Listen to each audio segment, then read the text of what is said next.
Hello, this is Mr. Bradley, and today I want to spend a little time talking to you about trajectories, or also known as projectile motion. So when we study trajectories in physics, we're basically studying what things do when they move through the air while also moving forward at the same time. So essentially, something that follows a trajectory is something that's a falling object that also has forward motion as well. Typically, we might think about the motion of a projectile moving through the air, like a cannonball fired or a ball thrown through the air, or a ball kicked through the air.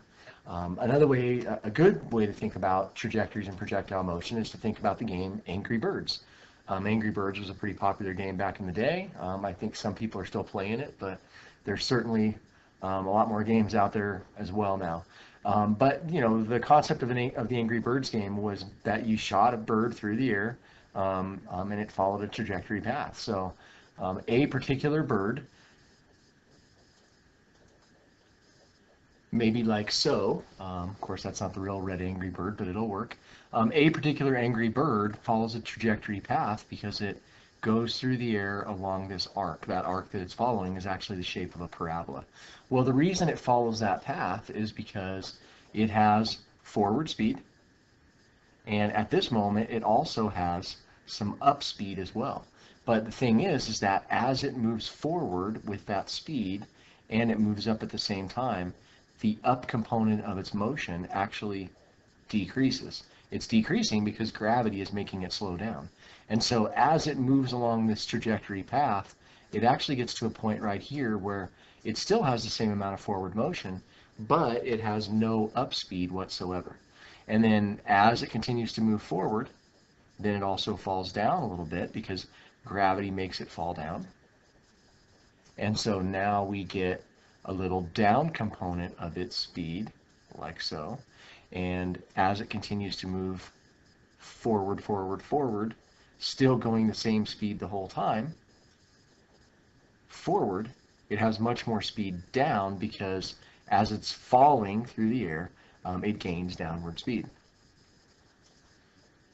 So really a good way to describe the trajectory path of that object, of that projectile, is with this diagram. The arrows on this diagram shows basically the velocity of the angry bird in the two directions of motion, both up and forward. Notice the forward component of its motion doesn't change. Okay, there's nothing to make that forward component change if you're in physics land. We'll talk more about the concept of inertia when we get into our force unit, but essentially we're just saying it keeps its forward motion unless something comes along to change it. The up and down component of its motion, though, is affected by gravity. We know that things are going to slow down, or they're going to lose their speed on the way up their trajectory path, and they're going to gain speed on the way down their trajectory path based on the acceleration due to gravity and the force of gravity pulling on it.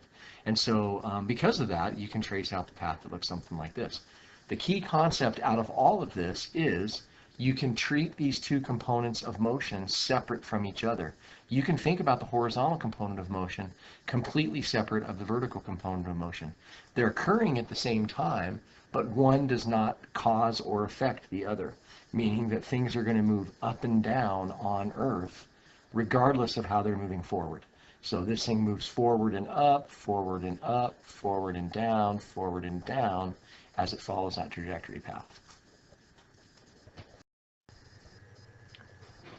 Another way to think about the horizontal and vertical independence of projectile motion is to look at this example.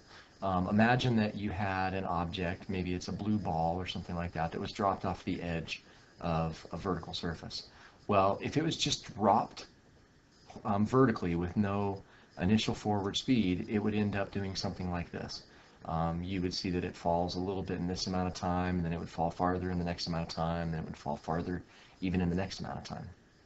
Well, I don't know, forget about that happening and imagine that the ball was instead just pushed off the edge horizontally on a gravity-free Earth, meaning that there was no force to pull it down after it was pushed off the edge.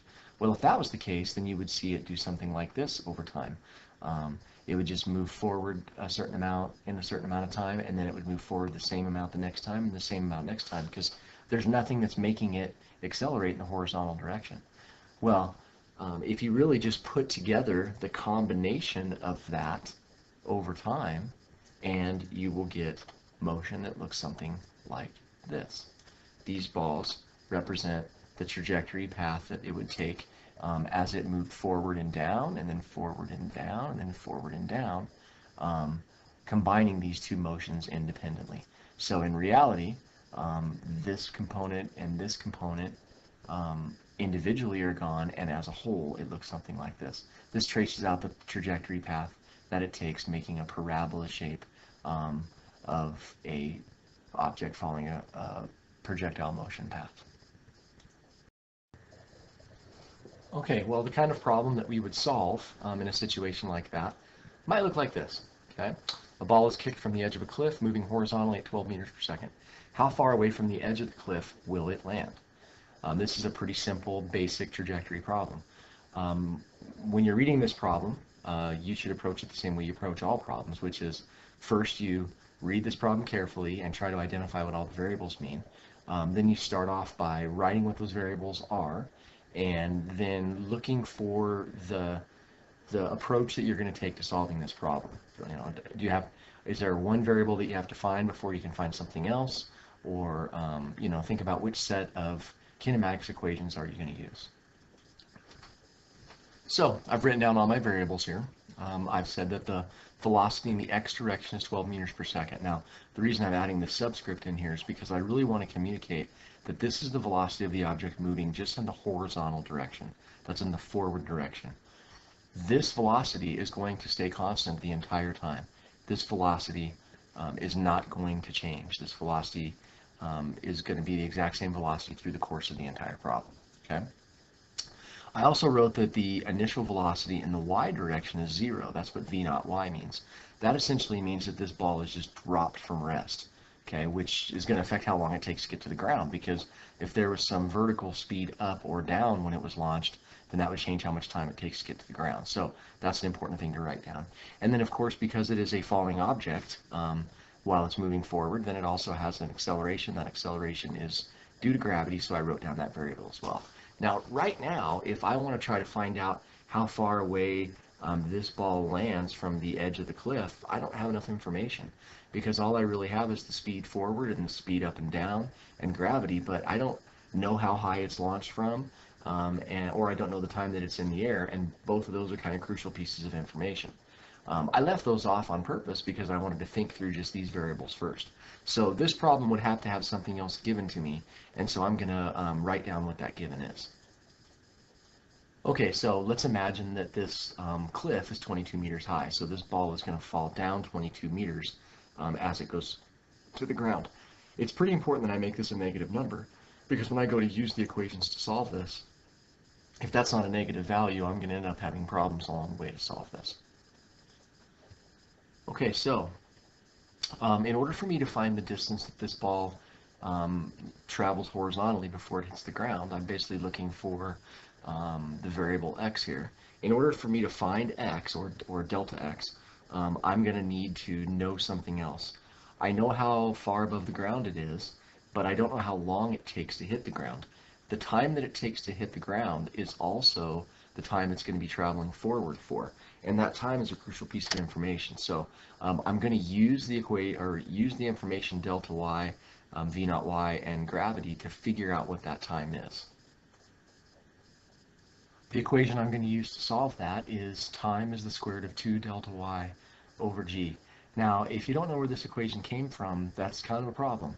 You need to be getting better looking at kinematics equations and rearranging them for the proper variable. But this is the kinematics equation that says displacement is equal to initial velocity times time plus 1/2 times acceleration times gravity times time squared.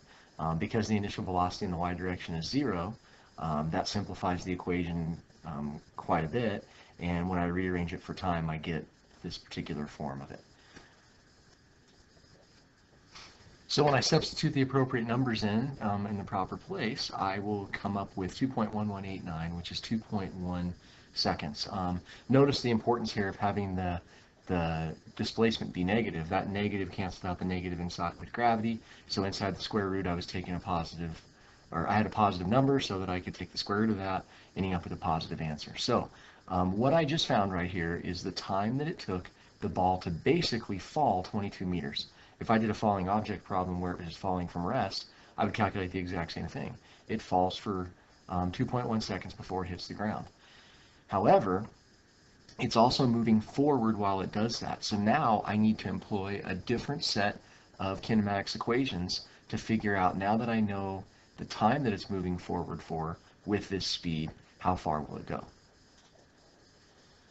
So the kinematics equation I'm going to choose here is delta x is equal to vx times t. Vx, of course, is the velocity in the x direction. When I take that velocity and multiply by the time it's in the air, I get my answer. Now notice I used the unrounded value of the time. I didn't use the rounded value of the time. That's an important sig fig rule. If you're going to use one number in a subsequent step, you need to go and use the unrounded value of it. So when I take 12 times 2.1189, I come up with 24.42 with some more numbers. That rounds to 24 meters with the two sig figs I have in this answer. Okay, so now let's look at how this problem could become just a little bit more complicated. Same kind of concepts apply, but you just have to think about a little bit more. Imagine that this ball is now launched off the edge of a cliff at an angle instead of just coming straight off. In the diagram that I have shown here, the ball comes off at an angle of 35 degrees, but still with the same initial velocity that it had before. Now I've went ahead and labeled this as V naught, as the initial velocity, but I realize that this is the initial velocity that it has on the angle, okay? There's actually components of that velocity that are in the forward direction and in the up direction. We'll figure what those are in just a moment. But think about why this problem changes. Now, because there's an initial velocity up in the air, the ball is actually going to spend more time in the air because it takes time going up, coming back down again. It's going to spend more time in the air, which means it's going to travel farther forward. Well, maybe farther forward, depending on the horizontal component of its velocity. So what I'm going to talk about here is just how you would approach solving this problem. And I'll show you what the answer would be. You might be able to practice it on your own so that you could figure out, make sure that you know how to do this yourself. So the first thing you need to do, of course, is you need to figure out what the components of this initial velocity are. This initial velocity represents how fast the object is moving totaled. It's like the resultant velocity. You really need to break that down into its component velocities. You need to figure out at launch how fast forward is the ball going and how fast up is the ball or object going. And so to do that, you approach this like it's a right triangle and you do a little trigonometry.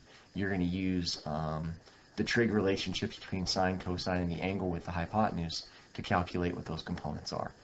Because the horizontal side is adjacent to this angle, you're going to use the cosine to find that part. And because the vertical side is opposite of the angle, you're going to use sine to find that part. So when I set that up, I basically calculate the horizontal and vertical components over here, and I come up with 9.829 meters per second and 6.88 meters per second. That basically is saying that at launch, the ball is going forward 9.829 meters per second, and it's going up 6.88 meters per second. Well, now you still go ahead and approach the problem the exact same way you did before. You know that as long as the ball is in the air, it undergoes a vertical acceleration of gravity of negative 9.80 meters per second per second. And now with all of these variables, initial velocity in the y direction is not zero. You just have to use the kinematics equations to solve for all the right variables. So you're still going to find the time it takes to be in the air, although you're probably going to use a different equation for time now, because finding the time it takes to move a vertical distance when the initial velocity in the y direction is not zero is a bit complicated. There's other ways to go ahead and do that, but you'll want to find the time it takes to hit the ground, and then using that time it takes to hit the ground, you can use that time with the velocity in the x direction to figure out how far it's going to go. And finally, when you do solve this problem, the final answer is 28.81 meters or 29 meters, which is how far it would go if it was launched at an angle off the edge of the cliff. Guys, when you're solving trajectory problems, even though there's a lot of equations going on, it's really a pretty basic concept. The only thing that is really the same between the horizontal and vertical components of motion is the time spent moving. The time that the ball or the object is in the air is also the same that the time as the time that the object or ball moves forward while in the air. So if you use time as kind of a concept that ties both components to each other, it becomes a pretty simple problem. Really, it's a good time to practice more kinematics equations with acceleration, but now just involving some forward motion at the same time. Well, I hope this video has been helpful to you, and good luck as you're solving trajectory problems.